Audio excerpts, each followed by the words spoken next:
जय श्री लक्ष्मी नारायण। भगवान लक्ष्मी नारायण की कृपा आप सब पर हमेशा बनी रहे। आज की इस वीडियो में हम जानेंगे कि एकादशी व्रत का महत्व क्या है, देवी एकादशी की उत्पत्ति कैसे हुई, उत्पन्ना एकादशी क्या है, इसका महत्व क्या है। तो चलिए आज की वीडियो को शुरू करते हैं। हिंदू पंचांग की 11वीं तिथि को एकादशी कहते हैं। यह तिथि मास में 2 बार आती है, एक पूर्णिमा होने पर और दूसरी अमावस्या होने पर। पूर्णिमा से आगे आने वाली एकादशी को कृष्ण पक्ष की एकादशी और अमावस्या के उपरांत आने वाली एकादशी को शुक्ल पक्ष की एकादशी कहते हैं। इन दोनों प्रकार की एकादशी का हिंदू धर्म में बहुत ही विशेष महत्व है। एकादशी भगवान श्री हरि को बहुत प्रिय है। माना जाता है कि इस दिन जो व्यक्ति अन्न खाता है वह बहुत बड़े पाप का भागी होता है। एकादशी व्रत करने की इच्छा रखने वाले मनुष्य को दशमी के दिन से कुछ अनिवार्य नियमों का पालन करना पड़ता है। इस दिन मांस, प्याज, मसूर की दाल आदि का निषेध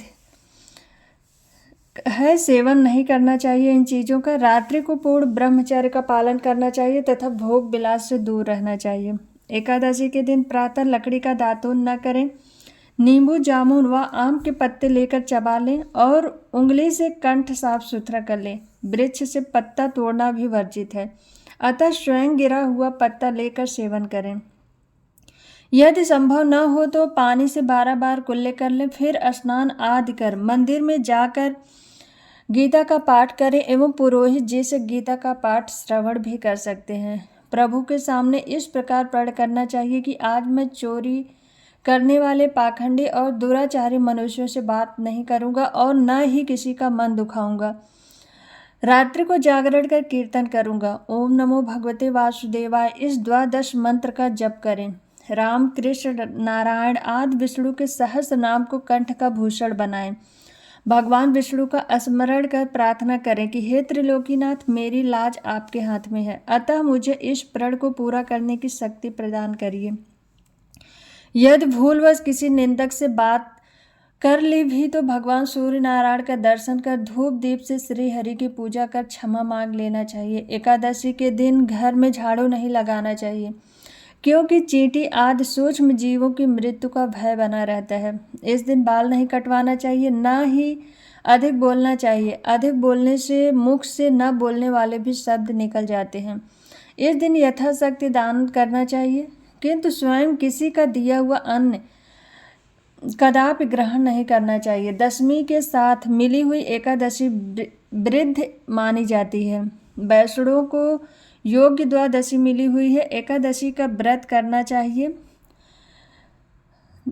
त्रयोदशी आने से पूर्व व्रत का पारण कर लेना चाहिए। फलाहारी को गाजर, सलजम, गोभी, पालक, कुल्फा का साग इत्यादि का सेवन नहीं करना चाहिए। केला, आम, अंगूर, बादाम, पिस्ता इत्यादि अमृत फलों का सेवन करें। प्रत्येक वस्तु प्रभु को भोग लगाकर तथा तुलसी दल छोड़कर ग्रहण करना चाहिए। द्वादशी के दिन ब्राह्मणों को मिष्ठान दक्षिणा देना चाहिए। क्रोध नहीं करते हुए मधुर वचन बोलने चाहिए। हर एकादशी को श्री विष्णु सहस्त्र नाम का पाठ करने से घर में सुख शांति बनी रहती है। राम रामेति रामेति रमे रामे मनोरमे सहस्त्र नाम तत्तुल्यम राम नाम वरानने। एकादशी के दिन इस मंत्र के पाठ से विष्णु सहस्त्र नाम के जप के समान पुण्य प्राप्त होता है। एकादशी 2 प्रकार की होती है, एक संपूर्ण एकादशी होती है और दूसरी विद्या एकादशी होती है। विद्या एकादशी भी 2 प्रकार की होती है, जिसमें पूर्व विद्या और दूसरा पर विद्या है। पूर्व विद्या एकादशी जिस एकादशी में दशमी मिश्रित हो, जो एकादशी दशमी मिश्रित हो उसे पूर्व विद्या कहते हैं। यदि एकादशी के दिन अरुणोदय काल सूरज निकलने से 1 घंटा 36 मिनट का समय है तो यह एकादशी दशमी के नाम, इस एकादशी में दशमी का नाम मात्र अंश भी रह गया तो ऐसी एकादशी को हम पूर्व विद्या दोष से दोष युक्त होने के कारण वर्जनीय मानते हैं। अगर आप इस एकादशी का व्रत करते हैं तो यह एकादशी दैत्यों का बल बढ़ाने वाली होती है, पोड़ियों का नाश करने वाली होती है। इसका पुराणों में एक कारण यह भी बताया गया है कि भगवान वाराह और हिरण्यकश्यप के मध्य जब युद्ध चल रहा था, बहुत समय तक युद्ध चलने के पश्चात भी हिरण्यकश्यप की जब मृत्यु नहीं हो रही थी तो देवताओं ने इसका कारण पूछा, तो भगवान हरि ने कहा था, यदि 10वीं युक्त एकादशी दैत्यों का बल बढ़ाने वाली होती है, इसी कारण जो लोग 10वीं युक्त एकादशी कर रहे हैं, इससे इस असुर का बल बढ़ रहा है, इसी कारण इसकी मृत्यु नहीं हो रही है। वासरम 10वीं विधम दैत्यानाम पुष्टिवर्धनम मदीयम नास्ति संदेह सत्यम सत्यम पितामह। पद्म पुराण के अनुसार 10वीं मिश्रित एकादशी दैत्यों के बल बढ़ाने वाली होती है, इसमें कोई भी संदेह नहीं है। परविद्या एकादशी, द्वादशी मिश्रित एकादशी को परविद्या एकादशी कहते हैं। यह एकादशी सर्वदा ग्रहण करने योग्य है, इसीलिए भक्तों को परविद्या एकादशी ही करनी चाहिए। ऐसी एकादशी का पालन करने से भक्ति में वृद्धि होती है। 10वीं मिश्रित एकादशी से तो पुण्य क्षीण ही होता है। उत्पन्ना एकादशी हिंदू धर्म में विशेष महत्व रखने वाली एकादशी है, जो प्रत्येक वर्ष कार्तिक माह के शुक्ल पक्ष में मनाई जाती है। इसे प्रबोधिनी एकादशी भी कहा जाता है। कथा के अनुसार योग निद्रा में लीन भगवान विष्णु ने युद्ध करने के लिए मोर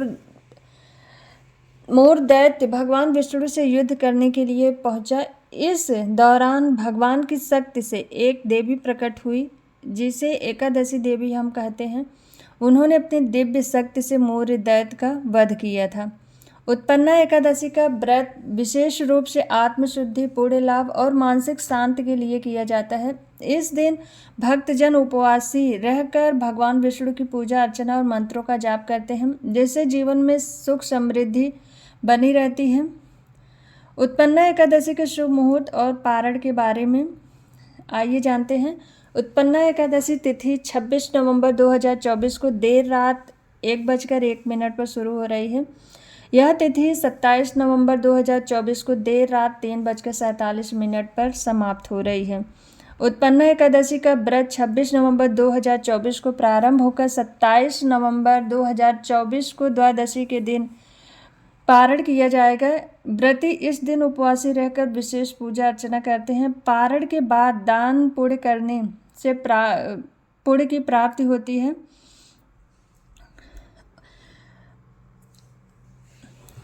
उत्पन्ना एकादशी देर रात्रि 26 नवंबर को लग रही है, तो इसीलिए उदया तिथि के अनुसार उत्पन्ना एकादशी 26 नवंबर को ही रखी जाएगी। 27 नवंबर 2024 को पारण किया जाएगा। पारण करते समय भक्तजन एकादशी के उपवासी व्रत को समाप्त करते हैं और भगवान विष्णु का आशीर्वाद प्राप्त करते हैं।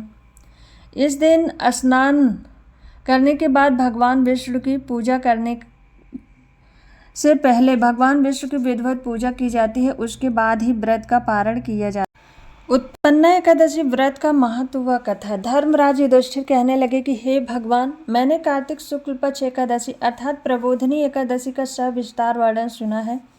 अब आप कृपा करके मुझे मार्गशीर्ष माह के कृष्ण पक्ष की एकादशी के विषय में बताइए। इस एकादशी का क्या नाम है तथा इसके व्रत का क्या विधान है, इसकी विधि क्या है, इसका व्रत करने से किस फल की प्राप्ति होती है, कृपया यह सब मुझे विस्तार पूर्वक सुनाइए।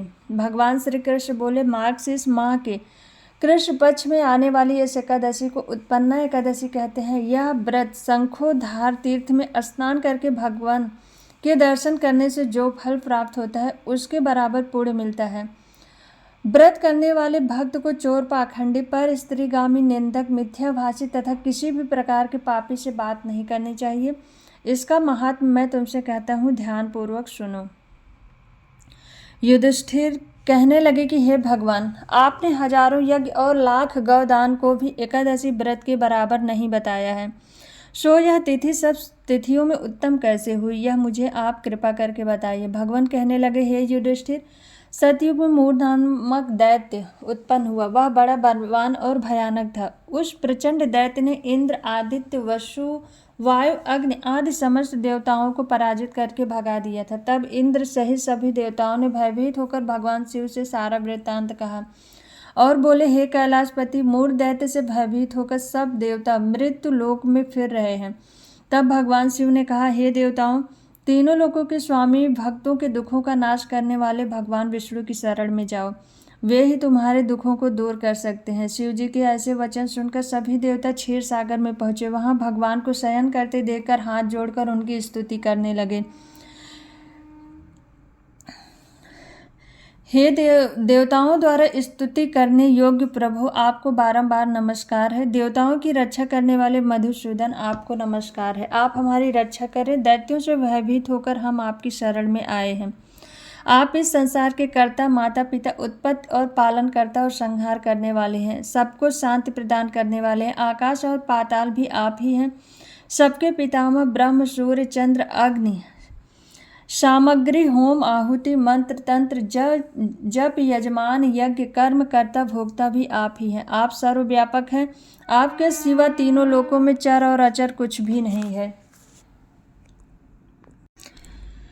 हे भगवान, दैत्यों ने हमको जीत कर स्वर्ग से भ्रष्ट कर दिया है और हम सब देवता इधर उधर भागे भागे फिर रहे हैं। आप उन दैत्यों से हम सबकी रक्षा करें। इंद्र के ऐसे वचन सुनकर भगवान विष्णु कहने लगे कि हे इंद्र, ऐसा मायावी दैत्य कौन है जिसने सब देवताओं को जीत लिया है? उसका नाम क्या है? उसमें कितना बल है और किसके आश्रय में है तथा उसका स्थान कहाँ है? यह सब मुझसे कहो। भगवान के ऐसे वचन सुनकर इंद्र बोले, भगवान, प्राचीन समय में एक नाड़ीजंघ नामक राक्षस था। उसके महापराक्रमी और लोक विख्यात मूर नाम का एक पुत्र हुआ। उसकी चंद्रावती नाम की नगरी थी। उसी ने सब देवताओं को स्वर्ग से निकालकर वहां पर अपना अधिकार जमा लिया है। उसने इंद्र, अग्नि, वरुण, यम, वायु, ईश, चंद्रमा, नैऋत्य आदि सबके स्थान पर अधिकार कर लिया है। सूर्य बनकर वह स्वयं प्रकाश करता है, स्वयं ही मेघ बन बैठा है और वह अजेय है।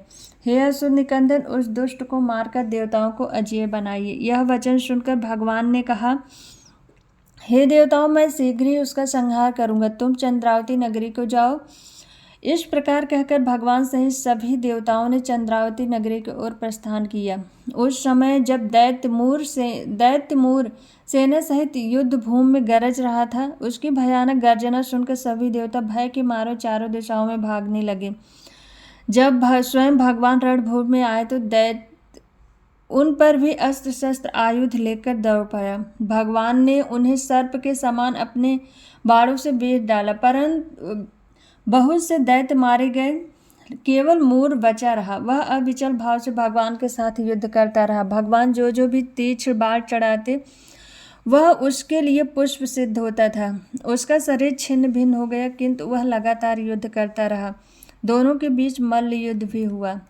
लगभग 10,000 वर्ष तक उनका युद्ध चलता रहा, किंतु मूर नहीं हारा। थक कर भगवान बद्र का आश्रम चले गए। वहीं हेमवती नाम की सुंदर गुफा थी, उसमें विश्राम करने लगे। भगवान उसके अंदर प्रवेश कर गए। यह गुफा 12 योजन लंबी थी और उसका एक ही द्वार था, किंतु भगवान महायोग निद्रा की गोद में सो गए। मोर भी पीछे पीछे आ गया और भगवान को सोया देखकर मारने को उद्यत हुआ। तभी भगवान के शरीर से उज्ज्वल कांतिमय रूप वाली देवी प्रकट हुई। देवी ने राक्षस मोर को ललकारा, युद्ध किया और उसे तत्काल मौत के घाट उतार दिया। श्रीहरि जब योग निद्रा की गोद से उठे तो सब बातों को जानकर उस देवी से कहा कि हे देवी, आपका जन्म एकादशी के दिन हुआ है, अतः आप उत्पन्ना एकादशी के नाम से पूजित होंगे। आपके भक्त वही होंगे जो मेरे भक्त हैं। जय श्री हरि।